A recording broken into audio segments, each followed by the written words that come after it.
Jambo tumaze kumva atari make twumvise ijambo ryatanguye ryo mu musiguzi ngo ikintu cyose Imana yakishyiriye ku mwanya wacu wari umunsi wo gutwenga n'umunsi wo kurira wamenga twavuganye ndabibutse yuko iri jambo ryaje ko mu gatondo pasiteri wanyu kugira kwandikire nta mwanya afise kugira kuvugishe nta mwanya afise ariko nabonye mu gatondo mesaje iramanutse yewe acanyandikira na kaodiyo cadamenya ati kumbe amishuriye aba bakuru ingene bakora baba dayimoni cakavuga ku kaodiyo niyo mesaje nace ndubwikira abacuti bose ndati mwirinde abakuru bakorotse ndabifuriza Imana bekunesha mu izina rya Yesu. N'aya majambo Pawulo rero yandikira abanyefeso. Pawulo yari umwigisha mwiza cyane, ndabibutsa yuko yari umuntu yigisha umunyabwenge, nkabibutsa yuko nta muntu akundwa n'abantu bose. Awe nawe uzobigenza gute nawe udakundwa n'abantu bose? Ariko nariya ngoma ziko ndanywa amata nuba bariko baravuga umuntu yavuze ati na Yesu ntarajya cyangwa umwe aravuga ati ngo ako kantu nta bwenge gafise murabona kandi ari umurokore cyangwa barivugisha ati uyo muntu kweri nta bwenge afise ati ye nta bwenge afise murabona cyangwa tusengera ibyo ndasenga nta bwenge afise ati yego ayejeje n'abati ebana ndakonda kwikirahuri ndagusororere cyangwa gusororera arabandanya avuga ndamubwira ati ayejeje byose ahagurutse ndamubwira ati wa muntu atabwenge afise niwagwaye ikirahuri acharamaramara ntabwo udakundwa n'abantu bose. Pawulo nawe ntibamukunda, we bamwangira ibintu bibiri. Icya mbere yarigishaga atebya Pawulo, dore ikintu cya mbere bamwangira Pawulo. Pawulo yahereye amasaka avuga saa munani, akavuga saa cyenda, akavuga saa kumi, akavuga saa moya y'ijoro, akavuga saa munani y'ijoro n'abantu babirisha bagakoroka. Icyo ni ikintu cya mbere Pawulo batamukunda. Icya kabiri yerekeza gutakamira Yesu ngo Yesu nkiza ijisho, aramubwira ati ngo umuntu bwanjye buraguhagije. Iryo jisho ryavamo amashira, nicyo gituma yabwira ati babagarira ruka muganga ufashe kumvura. Rero yarigisha iryo jisho rikanuka nabi, yavuga ati haleluya, abakristo ati amen.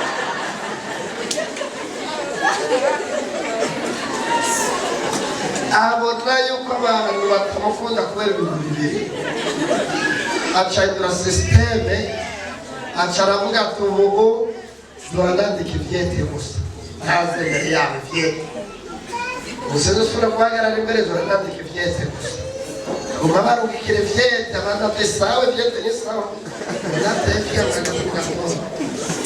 ndabifuriza gukundwa mu izina rya Yesu. Uyu Pawulo rero yandikira abanyefeso aramwate kubw'ivyo muremesherezwa mu mwami wacu Yesu Kristo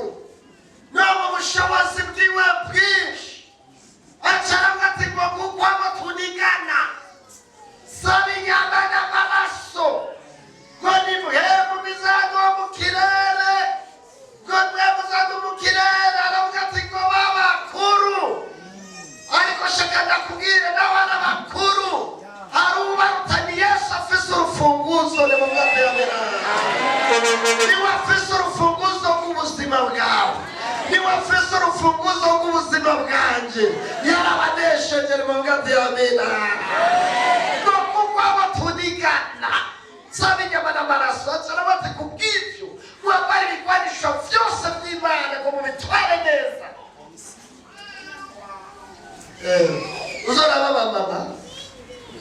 nuko batwara ishakoshi neza bakayitwara neza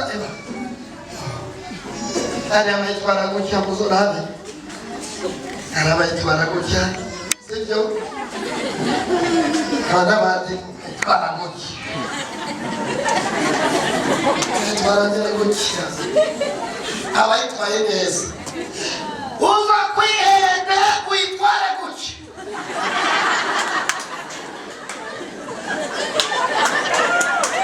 uza kwihenda uyitware gutya bisi yose muri vile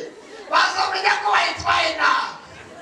nimutware ibigwanisho by'Imana neza nimufate amena uza kwihenda uyitware gutya bazavuga turiya muntu avuye kwa Rojani cyangwa niyakikanuka n'umanutse arabizi ko batatwara gutya ari kwitwara gutya yo kwitwara gutya yo zokwama wezegera nimuvuga byamera abayitwaye neza bati wambara ibigwanisho byose by'Imana mubaje kudatsindwa ku munsi mubi mukomere kandi mubitware neza itangazo kuri umugoroba ukomere ku munsi mubi imbere ni heza imbere ni heza imbere ni heza nimugate amina muri rugendo nk'uko yatwigishije watanguye hari iminsi myiza n'iminsi mibi iminsi mibi irashika hateye isekeza muri iyi minsi mu bantu wari umunsi mubi umuntu wese kakandi ko ngaruye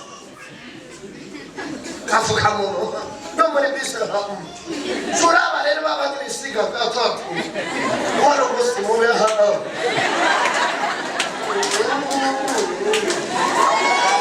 ubwirira muganga uratiyo n'umunsi mubi turisanzwe batwisiga kugira bababone batwisiga kugira babebwe nonga ariko wari umunsi mubi umunsi mubi irenda muri bisi ukorore urabona ko gahura n'umunsi mubi ubwiza muri bisi ukorore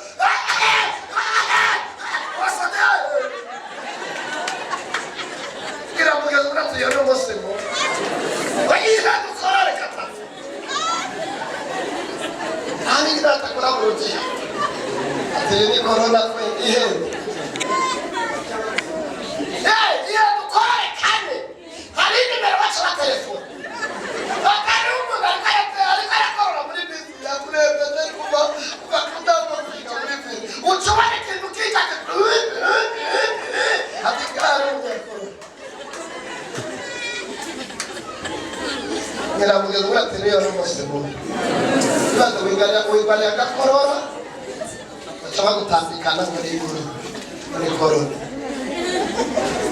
hari iminsi myiza n'iminsi mibi n'agatami yagiye ku kazi iminsi hejuru mu gatondo akigira neza yigira neza mu kanya gato akacafuka ngapati none iyo wakureka kwisi kututuntu barikwanunga tubone ngo nibaze bavara tuta freshere fye uyo n'umunsi mubi ndabibutse yuko ari inyigisho rivuga zisigaye zivuga ngo umuntu w'Imana agagwara ngo umuntu w'Imana agakena ngo byose byararangiye igorogota iyo ni bongo hari iminsi mibi none bene gataka sindi umuntu w'Imana nimurabe ngaha hasi neze hasi ndi umuntu w'Imana girira mugagura ati ndi umuntu w'Imana